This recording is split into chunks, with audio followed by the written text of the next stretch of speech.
ऐसी नटखट बाल लीलाएं ठाकुर जी करते हैं। ग्वाल वालों को बड़ा आनंद आता है कि वाह वाह, हमारे कृष्ण, हमारे सरदार बड़ी अद्भुत लीला कर रहे हैं। लेकिन अब ठाकुर जी ने सोचा कि ये छोटी छोटी लीला करते करते बहुत समय हो गया, अब कुछ नया किया जाए और ऐसा किया जाए जो इतिहास बन जाए। तो भगवान ने आज अपने ग्वाल बालों से कहा कि भैया एक काम करो, हम सब मिलकर के ब्रज की गोपियों के घर में जाकर के माखन चुराते। ग्वाल बाल बोले लाला आइडिया तो बढ़िया है, पर तो को ये पतो है कई दिन चोरी करते हुए हम गलती से गोपी ने पकड़ लिए तो ऐसी मार मारेगी लाला, अभी तू ब्रज की गोपीन को जाने नहीं है, बड़ी चालाक है, बड़ी हट्टी तगड़ी है। ठाकुर जी बोले तुम ब्रज की गोपियों की बात करते हो, तुम मुझे नहीं जानते क्या? मैं कृष्ण हूं, कृष्ण ऐसे पकड़ में आने वाला नहीं, बस तुम बताओ मेरा साथ कौन कौन देगा? वाला बोले हम सब साथ देंगे। ठाकुर जी बोले ठीक है, आज से एक नई मंडली का निर्माण किया जाए। ठाकुर जी ने एक समिति बनाई और ठाकुर जी की समिति का नाम है चोर विद्या प्रसारण मंडल समिति। ये चोरी करती भी और चोरी करने की चोरी सिखाती भी है। ये समझ लीजिए कि चोरी का इंस्टीट्यूशन खोला, चोरी करना भी सिखाते, कैसे चोरी करनी है, कैसे भागना है, कैसे कूदना है। ग्वाल बाल सब राजी हो गए। इस समिति के अध्यक्ष हैं भगवान कृष्ण, उपाध्यक्ष हैं बलराम जी और बाकी सब ग्वाला जो भी है सब साधारण सदस्य। आज सब चल पड़े चोरी करने, गोपी के घर जाते हैं। बहाने भी नए नए तैयार हैं। किसी गोपी ने मान लो पकड़ भी लिया तो बड़ी भोली सूरत बना के कहते अरे भाभी ये तेरो घर है। भाभी बोलती तो कुछ दिखाई नहीं दे रहे कौन को घर है? बोले अरे भाभी का बताऊं ना, वो पूरे दिन गैया चराऊं तो गैया चराते चराते शरीर एकदम थक जाए, पतो ही नहीं चली, मोह लगी मैं अपने घर में घुस रही हूँ और गलती से तेरे घर में घुस। अरे भाभी अब तू मेरी भाभी है तो भाभी को घर, अपनो घर भाभी को घर, कोई फर्क थोड़ी, कोई भेद थोड़ी है। गोपी राजी हो जाती, हमको भाभी का बस खुश हो गई। एक दिन कुछ गोपी यमुना के किनारे बैठी बैठी बातें कर रही। कृष्ण ने ऐसा किया, कृष्ण ने वैसा किया, कृष्ण ने मटकी फोड़ी, कृष्ण ने माखन चुराया। तभी उन गोपी में गोपी है, नाम है प्रभावती। प्रभावती थोड़ी सी जरा बुद्धिमान अपने आप को जो समझती उन गोपियों में से। प्रभावती बोली देखो गोपियों, तुम हो बड़ी नासमझ, तुम हो भोली भाली, इसलिए तुमको आके ये कृष्ण परेशान करता है। हिम्मत है जो मेरे घर आ जाए, आज तक नहीं आया मेरे घर, क्योंकि मालूम है प्रभावती के घर चला गया तो छोड़ेगी नहीं। अब बाहर से तो दिखा रही है कि मेरे घर नहीं आया, पर मन से थोड़ी जल भी रही है, ईर्ष्या भी हो रही है कि इन सब के घर आए, मुझ में कौन सी कमी जो मेरे घर नहीं आए। मन में ये भाव है और बाहर से कहती है आके दिखाए तो ये जब बातें चल रही थी तो प्रभावती का एक देवर था, वो ठाकुर जी की समिति का सीआईडी था। वो गुप्त बातें सारी गांव से इकट्ठी कर करके कृष्ण को पहुंचाता था। कहाँ माखन निकला, कौन सी गोपी मथुरा चली गई है, घर में ताला लगा है। तो देवर भागा गया, अरे ओ कन्हैया, अरे लाला सुन तो। ठाकुर जी बोले कहा भयो? बोले लाला तू हमारी भाभी से डरता है क्या? हमारी भाभी कहती मुझसे डरता है इसलिए आज तक मेरे घर नहीं आया। अच्छा, प्रभावती की इतनी हिम्मत, आज इसको नहीं छोड़ेगी, चलो आज सब प्रोग्राम कैंसिल, आज इसी के घर चलो। कहाँ है तेरी भाभी? बोली यमुना जी के किनारे। बोले ठीक है, उसको वहां पानी भरने दो, यहाँ हम अपना पीछे से काम करते हैं। सब ग्वालाओं को लेकर ठाकुर जी प्रभावती के घर पहुंचे। अब वो बाहर से हल्का दरवाजा लगा चली गई थी, क्योंकि कोई ब्रज गोकुल है, कोई चोरी का डर नहीं, कुछ नहीं। ठाकुर जी उसका दरवाजा खोल करके अंदर गए, ग्वाल बालों को कहा हो जाओ शुरू। अब ग्वाल बालों ने थोड़ा बहुत माखन लिया, खाया, थोड़ा लिया, खाया, पर पेट भरा था सबका पहले से, क्योंकि पहले एक गर्भ में हाथ मार लिया था। तो पेट भरा है। अब लाला पेट में तो जगह नहीं, क्या करे, खाया ही नहीं जा रहा। और ऐसे ऐसे ही छोड़ देंगे तो प्रभावती को तो पता भी नहीं चलेगा कि उसके घर चोरी हुई है। अब क्या करें? ठाकुर जी बोले काम करो। क्या? बोले हमारी प्रभावती चाची जो है ना, ये घर में बेचारी अकेली, और काम धंधा इतना ज्यादा हो जाता, अकेली से होता नहीं। एक काम करो, इसका थोड़ा सा घर में काम में हाथ बटा के चलते। क्या हाथ बटाएंगे? बोले देखो इसका जो चौका है वो बड़ा गंदा है, कई दिन से लगता कोई लेप नहीं किया इसने गोबर का, चलो आज थोड़ा सा इसका लेप करके चलते। ग्वाल वाल राजी हो गए, समझ गए कन्हैया क्या कहना चाहते हैं। आज तक गोबर का लेप होता था, आज ग्वाल वालों ने जितने भी माखन के मटके थे सब फर्श पर फैलाए और पूरे घर में माखन का लेप प्रभावती के कर दिया। ठाकुर जी बाहर निकले, दरवाजा बंद किया, दरवाजे को प्रणाम किया और कहा, हे देहरी मैया, आज इस घर में जो सबसे पहले घुसे आप कृपा करके उसकी रक्षा करें। और कह के भाग के प्रभावती के घर के पीछे छुप। अब प्रभावती आ रही है यमुना जी से, सर पे मटका, उसके ऊपर एक मटका, उसके ऊपर एक मटका, और दोनों हाथों में भी एक एक मटका, और लेकर के बड़े बल खाती हुई चलती हुई आ रही। तभी एक ग्वाल आया, प्रभावती चाची प्रणाम। चाची बोली प्रणाम प्रणाम, जीते रहो बेटा जीते रहो। थोड़ी आगे बढ़ी, दूसरा है, चाची प्रणाम, तबीयत तो ठीक है? चाची बोली हाँ ठीक है। फिर आगे बढ़ी, एक और आया, चाची घर में तो सब ठीक है ना, कोई परेशानी तो नहीं है? चाची बोली आज उनको बड़ी मेरी स्वास्थ्य की चिंता हो रही है, बड़ी मेरी राजी खुशी पूछ रहे, पर कोई बात नहीं, ये चोर कहीं अच्छा माल हाथ लगा होगा इसलिए बड़े खुश है, पूछ लिया मुझे क्या। प्रभावती चलती चलती घर पहुंची और घर जाकर के उसने दरवाजा खोला, और दरवाजा खोल के ना आप देखा ना ताव, ना भीतर ना बाहर, जैसे पैर अंदर रखा, अंदर रखते ही सीधा फिसली, और फिसलती फिसलती फिसलती सीधा जाके लगी सामने वाली दीवार।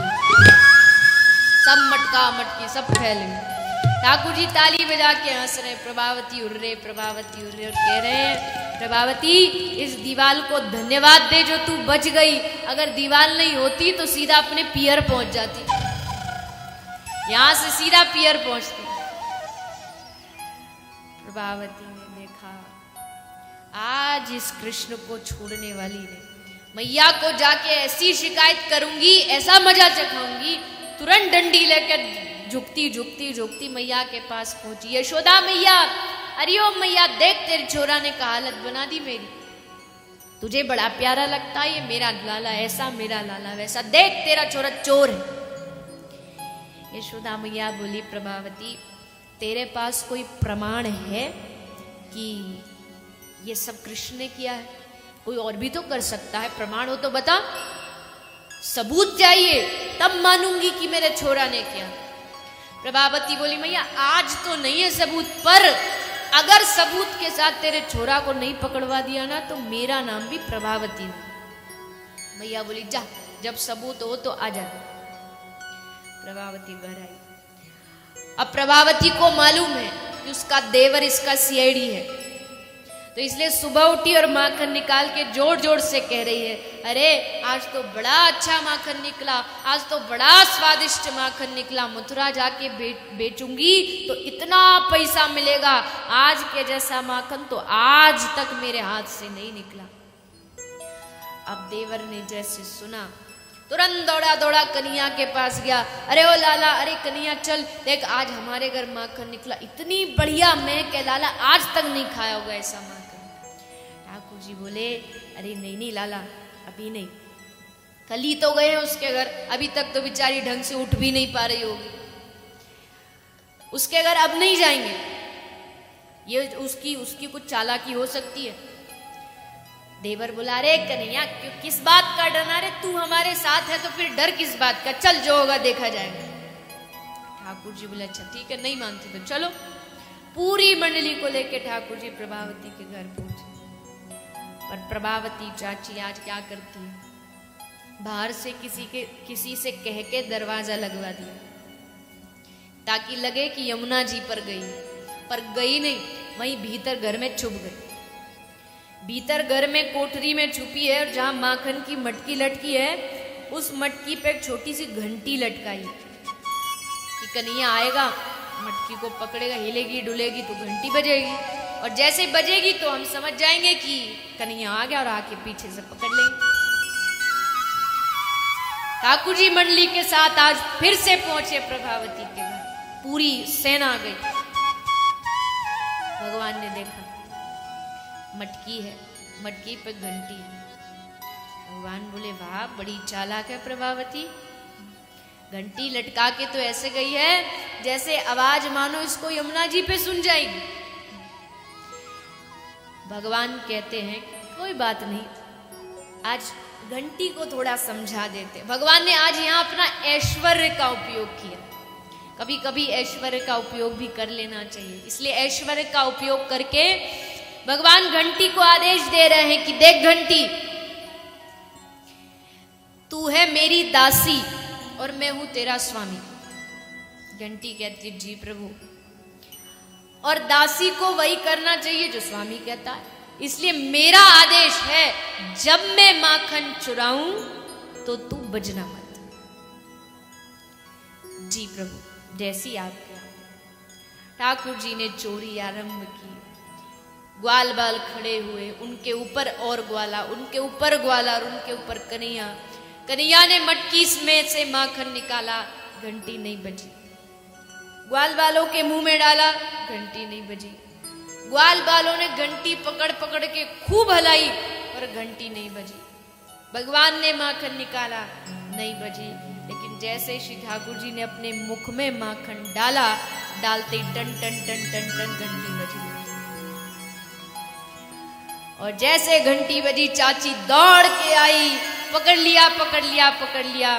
सब ग्वालों ने देखा प्रभावती चाची आई, सब भागे, सब भाग गए। श्री ठाकुर जी ऊपर से धड़ाम धरती पर आकर के गिरे और प्रभावती ने पीछे से पकड़ा। ले आज तो चोर पकड़ में आया, अब नहीं छोड़ने वाली, अब मैया के पास ऐसे की ऐसे लेके जाऊंगी। हाथ भी सना, मुंह भी माखन में सना। अब देखती हूँ कैसे मैया कहती है सबूत नहीं, प्रमाण नहीं, पूरा प्रमाण है।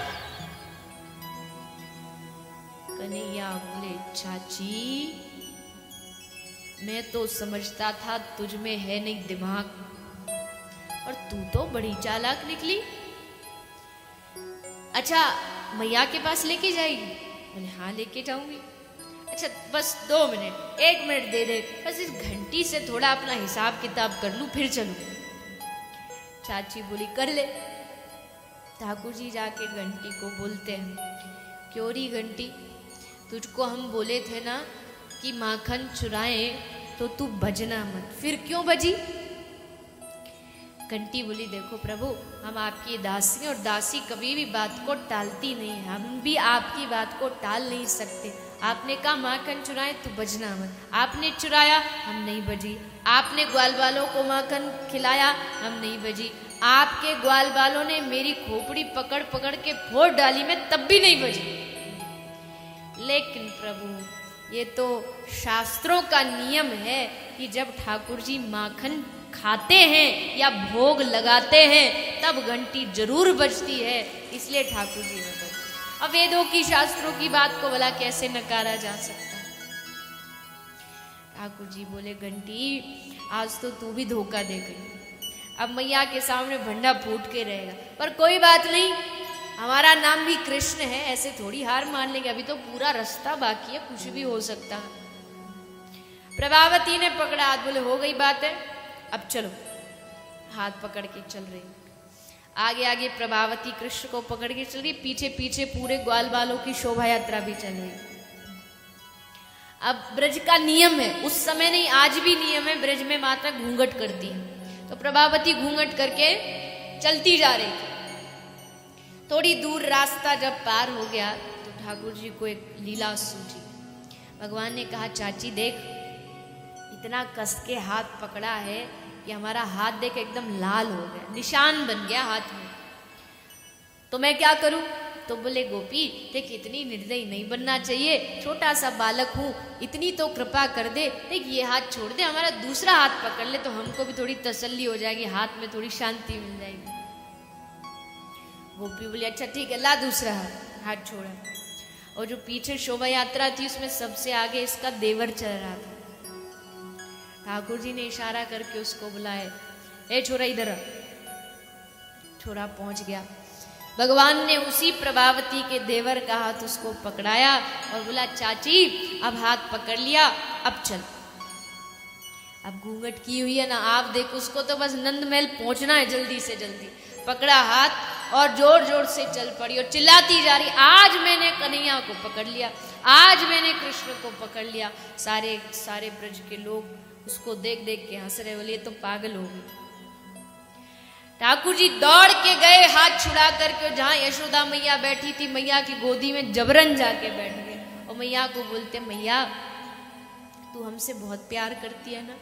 मैया बोलती हाँ बहुत प्यार करती हूँ, पर मैया ये ब्रज की गोपी मुझे चोर चोर चोर कह के चिढ़ाती है मैया, ये हमको भाता नहीं।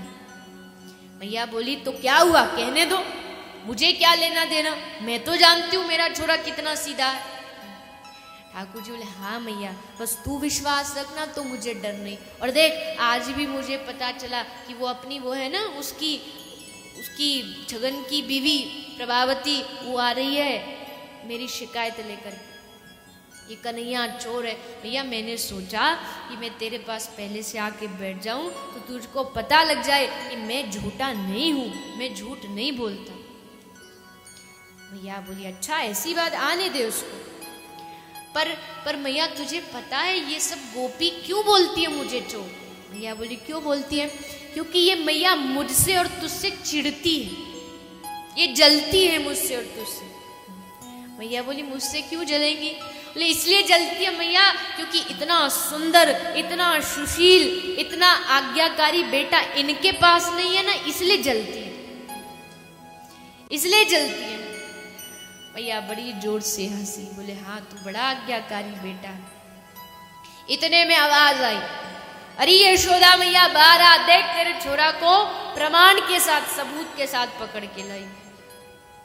मैया यशोदा बाहर आई, जैसे देखा कि प्रभावती को कहा कि चल प्रभावती घूंघट उठा, घूंघट उठाया, मेरे लाला को आगे कर, लाला को आगे किया और जैसे लाला को आगे किया बस कड़ी की खड़ी रह गई। अरे छोरा तू कहां से आया। देवर बोला चाची लगता रात को भांग खा के सोई थी क्या, दिन में भी मुझ में भी तुमको कृष्णी दिखाई दे रहा है। पीछे से ठाकुर जी अंगूठा दिखा के हंस रहे, बोले पकड़ ले। और देख प्रभावती अब की बार पकड़ने की कोशिश की तो देवर का हाथ पकड़ा है, अगर दोबारा कोशिश करेगी ना पकड़ने की तो तेरे खसम का हाथ पकड़ा दूंगा, इसलिए सोच समझ के करना जो करना। प्रभावती बेचारी शांत चित्त वहां से चुपचाप चली जाती है। श्री ठाकुर जी के इस लीला को देख करके बड़े प्रभावती चली तो जाती है, लेकिन उसका जो मन है, उसका जो चित्त है वो श्री ठाकुर जी के चरणों में लीन हो जाता है।